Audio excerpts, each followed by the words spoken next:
So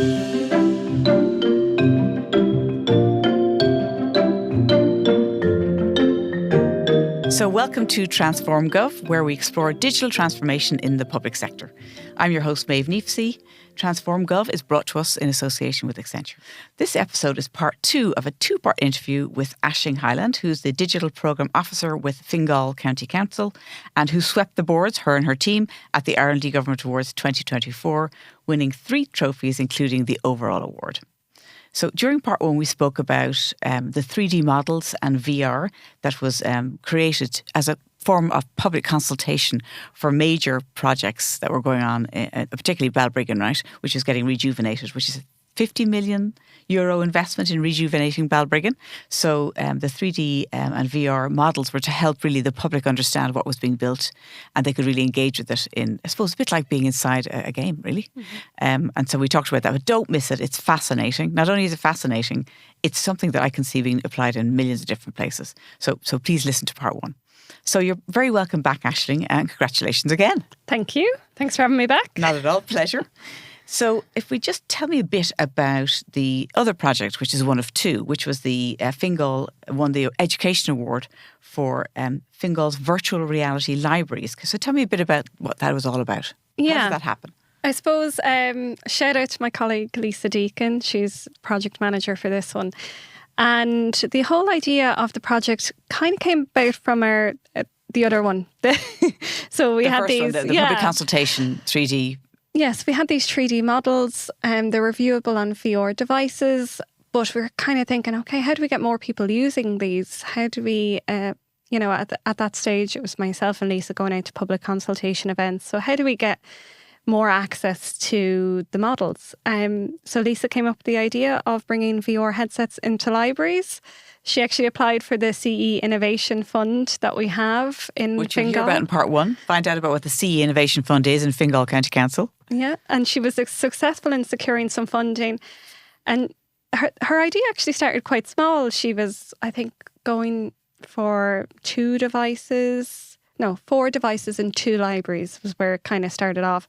And it was just primarily to be able to view the 2 3D models. So we had created the Balbriggan one and we had a swords one at that stage as well. And we kind of told her said, this is great, but let's up the ante here. Let's go bigger with it. So with more funding, what can we do? How can we scale this idea? How we can scale this project? So it became into 5 or 6 libraries now, I think they're in, over 12 devices, but not just for the 3D models, for education as well. So how do we use immersive technology in our libraries to support entertainment and education for all different types of people that use the libraries? So that's kind of where it started. It went, as any project does, it grew legs and there was lots of different partners involved. Obviously, our libraries department it's essential that they are the key sponsor, that they're, the key collaborator with us. But nobody had developed a VR program for libraries. Libraries have changed, haven't they, so much? I mean, look, with the libraries that we used to know are not the libraries now. I mean, there's a lot of people in there that go in to use a laptop, isn't there? And a lot of technology. Yeah, they still have books. Yeah, but they still have books, yeah, they still have books. But they have completely changed. I mean, they are learning, education and entertainment space. They've spaces for, young people. They've older people, spaces around memory games and learning. Like our Blanchardstown library has a makerspace in it now. A makerspace? Yeah, what's that mean? A makerspace. So it's got all these tools and technologies to be able to make things. So 3D printers to laser cutters, lock breaking. Okay. Who would have known? Yeah. So libraries have completely transformed. We've got, Apple Macs in some of our libraries. We've got lots of, we would have brought in technology early into the libraries to give people equitable access to obviously the internet, but also to technology and software. So our libraries are, one of the spaces that it's for the public. It's how we engage with the public, and access to the internet, educational resources, books as well, are all part of what you should be able to get in your local library. Okay, so that kind of made sense in a way that you when you were trying to encourage people to consult or be part of the consultation process for Balbriggan and Swords, that you use the library as a place where you can interact with them. But then you said we've got to go further than this. So what else were you doing with the VR sets within the libraries when you were expanding it out? I suppose the reason we wanted to go further is, we didn't want these devices gathering dust. Mm-hmm. Like that's the worst possible outcome of the project. So how do we get the staff to use them, but how do we get the public as well? And what would encourage, if you were in the library, yes, you may or may not be interested in looking at, the future, vision of Balbriggan or Swords. But if you're in Holt or Blanchardstown, you're probably not overly interested in those plans. So how do we get people, interested in the devices? And we did it in lots of different ways. Like there's apps on the devices around, viewing points. So you can go into the headsets and view on, mountaintops and, see different viewpoints from all across the world. So that's... Yes, so you could imagine yourself at the top of a huge big mountain, the Alps or something, and you can see it. Wow.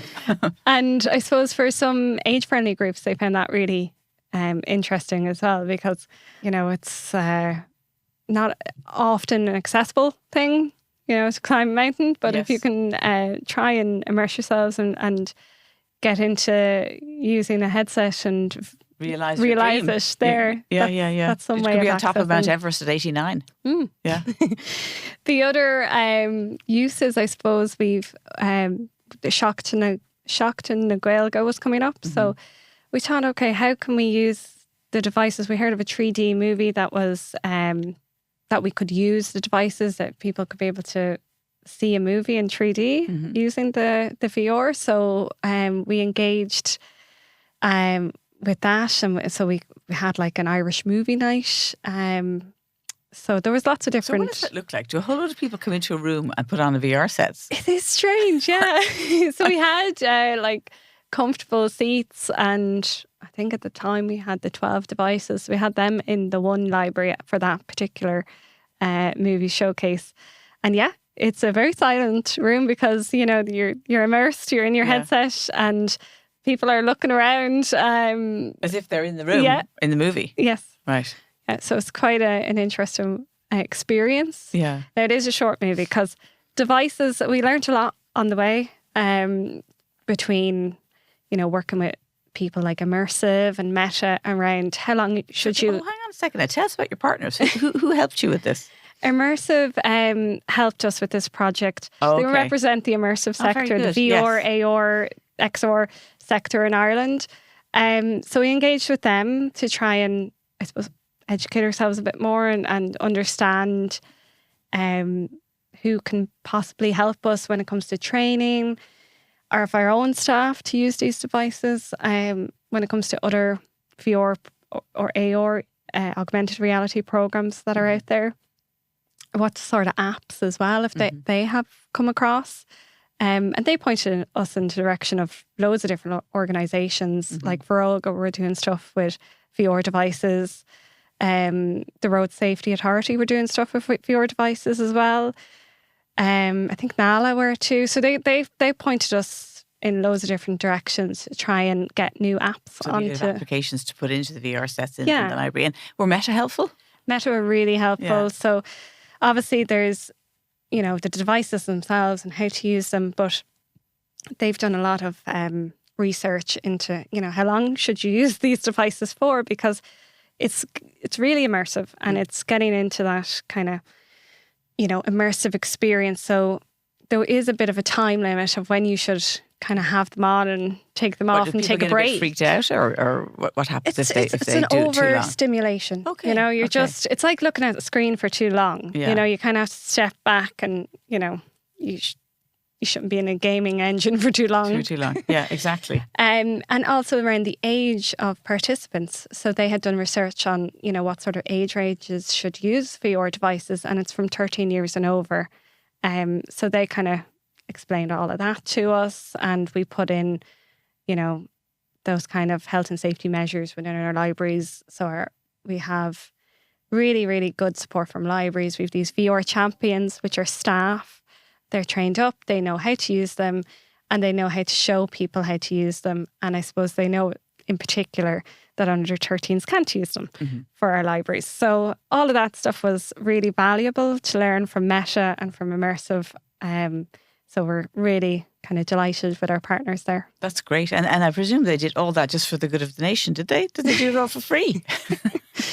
Well, I suppose a lot of our conversations and our collaborations are just learning from each other. So, yeah, I mean, we did I did some training with some partners, but obviously that's for a fee. But apart from that, I think it's we've probably been very good. I think you're being modest. I mean, you're used to reaching out to tech companies and trying to collaborate Yeah, and get advice. So I presume that helps.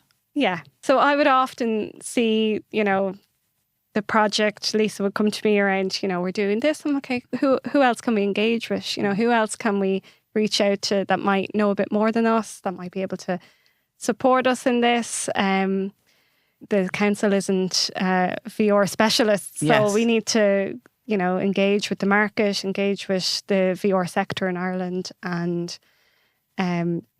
And Meta's quite a big company, so it's good to get some knowledge from them. And tell me, is there other countries that are ahead of us, do you think, in terms of VR within the library setting and education? Yeah, we that was part of our research. We were looking, it would have been great to get a rule book on, this is how you do it, this is how you implement it, this is, even around device storage and all of that sort of thing. And we couldn't find anyone that really had a VR program for libraries and had an established VR program. So I would be delighted to hear from anyone if there is. If you're a trailblazer, that's always great. But on the other hand, it means you have to make up the rule book as you go along, right? Yes, we were trialling and testing and seeing what worked and, discovering along the way and educating ourselves on how to do it and working with our library section. And they had great ideas of how to, where to put the devices, because people, when you put them on, you don't want to hit into anything. So you have to actually think, where will people use these in the libraries, in the spaces that we have? So they know their spaces more than anyone. So they were really supportive in, showing us, this would work, that won't work. You're too tucked in the back. Falling and banging into things, right? Exactly. Yeah. We've learned a lot on the way, and it started off as a very small project and has scaled to, I think we're at 5 or 6 libraries now. So it's great to, try these out, and we're kind of discovering new uses all the time. So like for this year, there was Bike Week earlier in the year, and we had come across, a cycling application. And we thought, okay, well, maybe we could use that. We never thought that digital would be involved in Bike Week, but we used the VR devices. So it encouraged an audience to come into the libraries that weren't actually library users. So we got loads of kids from local secondary schools into the libraries on a bicycle with the VR devices. And so they're cycling their bike with a VR device? Yeah. So, stationary, I presume. Stationary, yes. Yeah. God. Oh, no, God. Yeah. So lots of health and safety measures in here. Yeah. But yes, a stationary bike inside the library with a VR device headset on you. And they're cycling, I think it was like a mountain biking application. So, they're seeing things and they're trying to avoid them and swerve, and they're finding it really, fun and interactive. And it, exhilarating as well. So we got loads of users of that. Wow. And they weren't, we asked them after, we kind of surveyed them and we were like, do you use the library? Is it, and they're like, no, we're not library users. And then our library department are there to say, oh, sign up, and did you know you can have this in the library? So it was a great way to kind of get new users in, and we just hadn't anticipated that either, So you're kind of, in a way, you've got this fantastic device and you have to then find the apps that are going to be applicable and be engaging for people. And we're still discovering that now. Like, we are very open to expanding the apps that are on the devices. I think even last month we added a bunch of them. So every couple of months, we're adding applications to the devices. We want to target different groups of people as well. Yeah, so different age groups. Exactly. Tell me about the age groups that you found easiest to engage with. Younger people are easier to engage with generally. They're more like give it a go and they don't really have the fear, I suppose, of putting the devices on them. We definitely found that. So the older groups are actually really interested. They just need to, be asked and you kind of need to coordinate and kind of sell it a bit more of, this is what you're going to view, or give us, even the consultation around, asking people in the libraries, what would you like to, see on the devices? That's something we've kind of looked to do. But yeah, younger people just jump up and say, yeah. Give me a go. Yeah. And tell me, is there, again, similar to what we talked about earlier on, if somebody else is thinking of using VR within the library, what would be the kind of top tips and advice you might give them? Let's assume it's somebody, in a different council. I would say your library staff are the most critical part of this project. Yes, there's the apps and the usage and trying to expand how it's used. But without that, those VR champions, the staff that have put their hands up and say, yeah, I'll make sure this doesn't gather dust. I will put on these VR showcases. So we had like walk-in clinics for people to kind of, just give it a go. And, you're in the library, pop in. So without that support of having somebody within the library that's, engaged and wants to use them, the project really wouldn't be a success. So they really are the fundamentals of it. They're driving it on the ground. If you bring in any new technology, if there isn't somebody there to kind of drive it and support it, it will just gather dust and it won't be a success. So that is the fundamental thing, I think, of this project. It's the reason it's, grown legs and it's developed. And without it, I can't imagine it being a success. Okay. And other I'm just thinking of local initiatives that you might take. For example, people want to learn to drive. Can you do a simulated app for helping people learn how to drive? I mean, I'm sure you have to have special equipment to do it, but have you got ideas for the future that you'd like to see brought into the library through the VRs? So we will make the devices available, to add new applications. So if there is, somebody out there that's going to, that would be, I would say, the RSA. So if there is the Road Safety Authority looking to do that sort of application, great. We'd be the first hands up to say, can we have the app and can we put it on our devices? I know there is an app, but it's around the road safety and it's a simulation of car crashes, actually. Okay. And that's a really impactful, visual. So it's around slowing down. And so we've put that on the apps to kind of show people as well. So yeah, I would completely love to hear. I think I'd probably use this podcast as a bit of a call out. If anybody does have any apps that they've come across that they think is really useful in either education or entertainment that library users might like to see or access on our devices, we'd be very open to hear about them, to learn about them and hopefully implement them. And how would they get in touch with you? They can get in touch with Lisa Deacon is probably the best contact. Very good. Through her email address, or through the Fingal.ie website either. Okay, that's cool. And look, I'm just curious, what's the most popular app? Oh, the most popular app. I want to say the 3D models because that's part of the other project. But you know what? We have an Anne Frank simulation of her house. Oh, wow. And I've done that one myself. That one, I think, is the most popular. I don't know if it was around like the Leaving Cert recently and that. Because it is part of the Leaving Cert, isn't it? So we did get we could kind of tell close to the Leaving Cert there was more of an increase of accessing that app. But that is a really, really immersive app. Like you're walking around, where she lived and opening doors that are hidden. It's really, really impactful, the story mode of that. Yeah. I think this is a great thing you must be promoting because I can imagine how many applications, if you get enough applications, it'll really make such a big difference. Yeah, we're looking forward to growing it. Yeah. And so from learnings for other people, at the top of the list you're telling us is make sure you get the librarians and the libraries really working with you, because they're going to make it successful or not, right? Because otherwise it could just sit there and die. And I presume you have to get them to feed you feedback as well from what they think will work. Yeah. We've kind of developed those VR champions have a monthly check-in with us to go like what's working, what's not working. You know, we can see the usage is down in one library. What do you think? What would work better?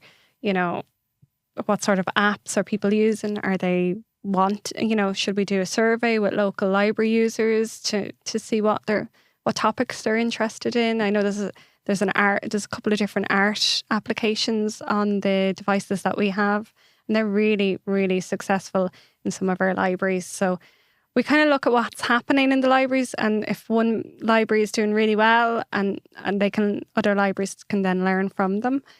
But yeah, that kind of monthly check-in, especially because we're in a pilot. We've only launched this not even a year ago now.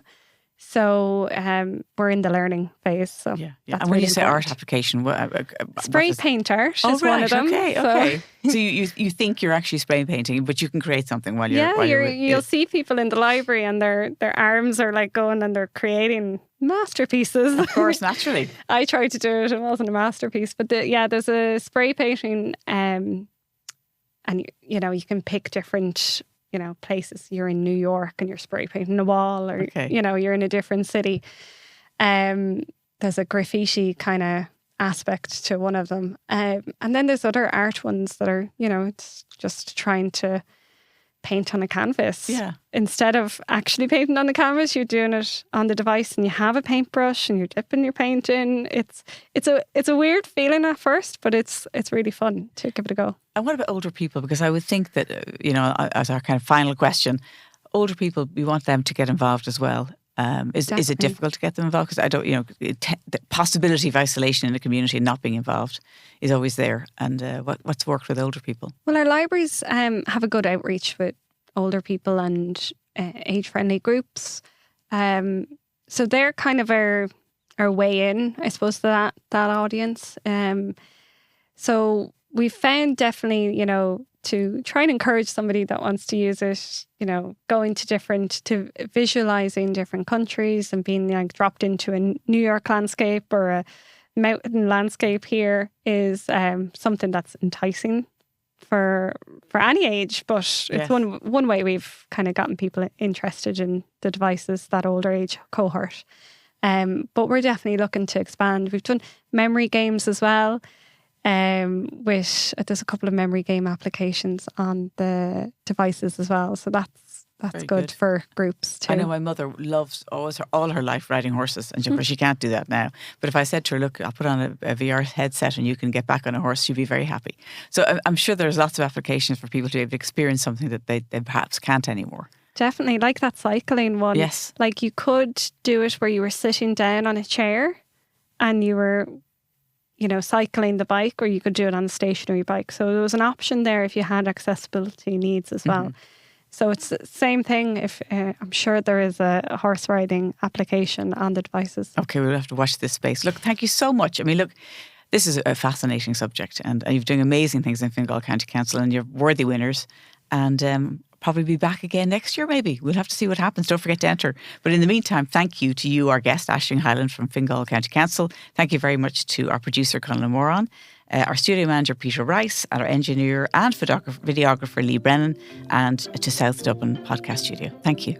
Thanks.